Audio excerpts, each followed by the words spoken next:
Olá, meus irmãos, eu sou o Padre Gabriel Vilaverde e nós vamos falar sobre o Dia de Finados. O que a Igreja diz a respeito da morte?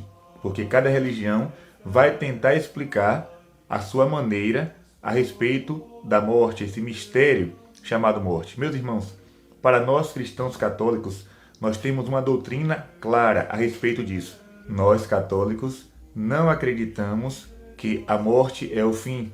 Isso é ateísmo.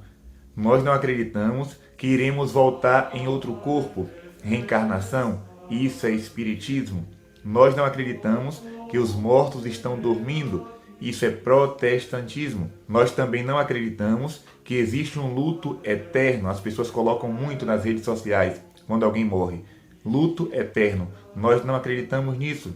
Nós cremos na vida eterna. Nós cremos na comunhão dos santos. Nós cremos na ressurreição. Então, meus irmãos, esta é a nossa fé. Ela é bela, é clara e é verdadeira. Primeira coisa que precisamos saber: a morte para nós só tem sentido por causa de Jesus Cristo. Eu pergunto a vocês, se Jesus Cristo não tivesse nos garantido que após a morte existe uma vida eterna, quem teria esta certeza?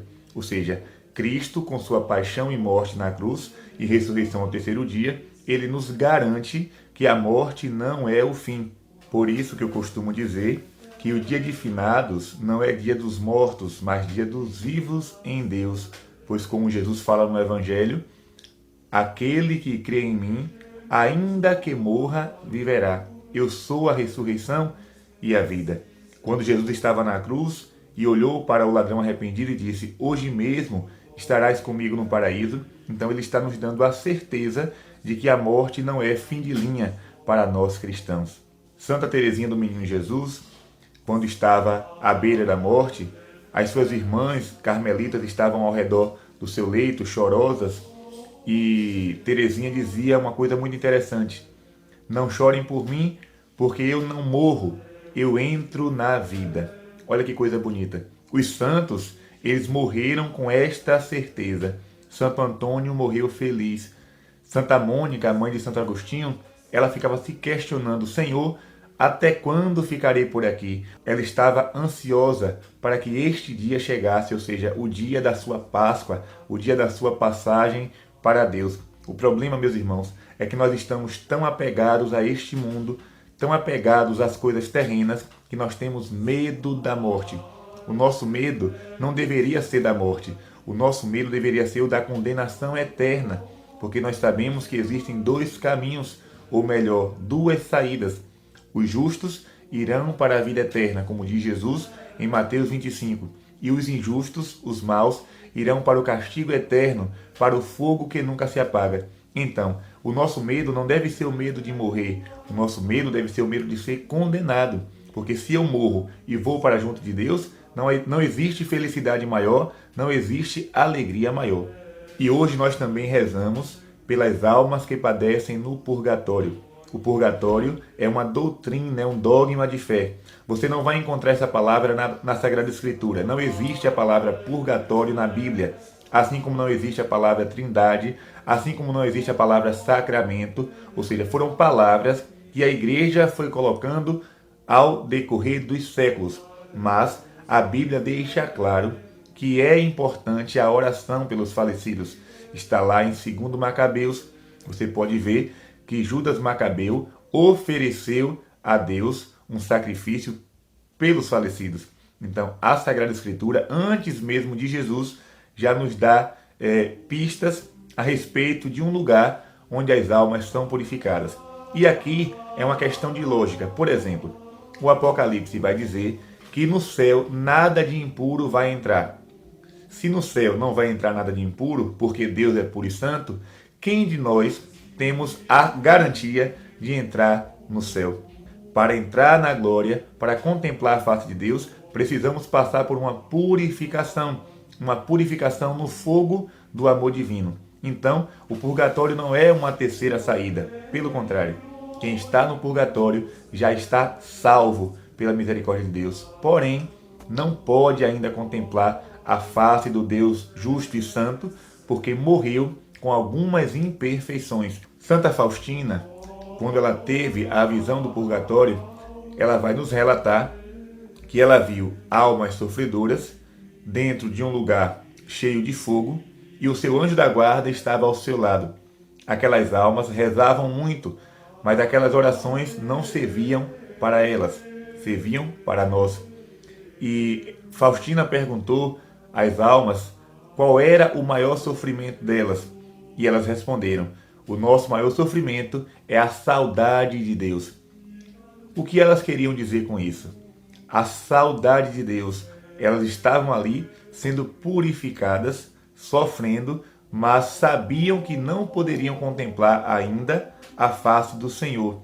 Por isso estavam com aquela saudade, porque elas têm esta ansiedade para contemplar a beleza da face de Deus. Santo Antônio ele vai nos dizer que só nos pertence aquilo que nós levamos na hora da morte. Então, meus irmãos, vamos parar com tanto orgulho, vamos jogar por terra a nossa avareza, a nossa ganância, a nossa inveja, tudo aquilo que em nós há de mal. É hora de mudarmos de vida, de buscarmos a graça de Deus. Feliz daquele que encontrar a hora da morte um padre para se confessar, encontrar um ministro de Deus para lhe dar a unção dos enfermos, para lhe dar a Eucaristia, o corpo do Senhor, o viático.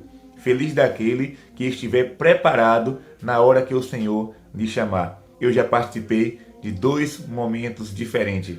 Um sepultamento onde a família, muito católica, muito de fé, eles estavam chorosos, tristes, mas ninguém gritava, ninguém se desesperava. Por quê? Porque acreditam que aquele momento não é o fim de uma vida, é apenas uma passagem. Mas eu também já fiz celebrações funerais onde eu não conseguia refletir o Evangelho. Era tanta gritaria, era tanto barulho, ou seja, as pessoas entraram em desespero. Por quê? Porque não havia a luz da fé. Para eles, ali estava o fim da vida. Eles não acreditavam que após a morte existia uma esperança. Então, no momento da morte, essas pessoas se desesperam, essas pessoas se descabelam.